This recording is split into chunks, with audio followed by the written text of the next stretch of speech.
அதை சீண்டாதே அதுவாய் மறக்கும் பின் தோன்றாதே இதுவும் கடந்து சுமையா பானு பெண்கள் மேல்நிலைப் பள்ளியில் படித்த மாற்றுத்திறனாளி மாணவி இவர். ஒரு கண் மற்றும் ஒரு சிறுநீரகத்துடன் உயிர் பிழைத்த மாணவி. தான் 12ஆம் வகுப்பு படிக்கும் பொழுது இதய சிகிச்சை நடைபெற்று வந்த நிலையிலும் தன் விடாமுயற்சியால் 540 மதிப்பெண்கள் பெற்று சாதனை படைத்த மாணவி சுமையா பானு அவர்களுக்கு பாராட்டுக்களை தெரிவித்துக் கொள்கிறோம். இதுவும் கடந்து போகும், இதுவும் கடந்து போகும், இதுவும் கடந்து போகும். கையிலே ஆகாசம் கொண்டு வந்த ஓம் பாசம் காலமே போனாலும் வாழ்ந்திடு ராசா. கண்ணிலே நீராட கஞ்சனலோ போராட பூத்ததே 1000 பூ சிரிச்சிடு ராசா.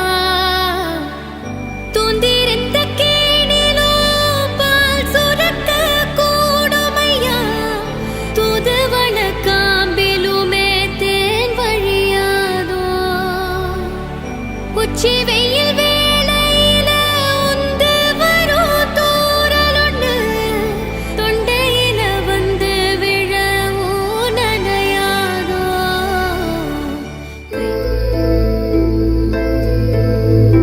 கண்ணொளி இல்லை என்றாலும் கல்வி எனும் பார்வையால் படித்து சிறுமலர் மேல்நிலைப் பள்ளி அளவில் முதலிடம் பெற்று சமுதாயத்தை மாற்றும் ஒரே வழி சமூக கல்வியே என அரசியல் ஆழம் புரிந்து இளங்கலை பொலிட்டிக்கல் சயின்ஸ் படிக்கும் மாணவி ரக்ஷினி அவர்களை வாழ்த்துவதில் இம்மேடை பெருமிதம் கொள்கிறது.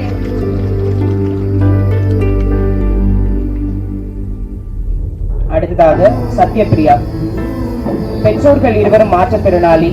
நமக்கு பிறந்த பெண் குழந்தையும் கண் தெரியவில்லை என்று விட்டுவிடாமல் படிக்க வைத்து அக்குழந்தையை நன்கு படிக்க வைத்து 12ஆம் வகுப்பில் புயலில் 100% வாங்கியுள்ளார். தன்னால் உலகை பார்க்க முடியவில்லை என்றாலும் படித்தால் உலகை தன்னமாக்கியவள் சத்யபிரியா. இப்பொழுது எத்திராஜ் மகளிர் கல்லூரியில் இளங்கலை ஆங்கிலம் பயின்று வருகிறார். அவர்களை வரவேற்பதில் பெருமகிழ்ச்சி அடைகிறோம்.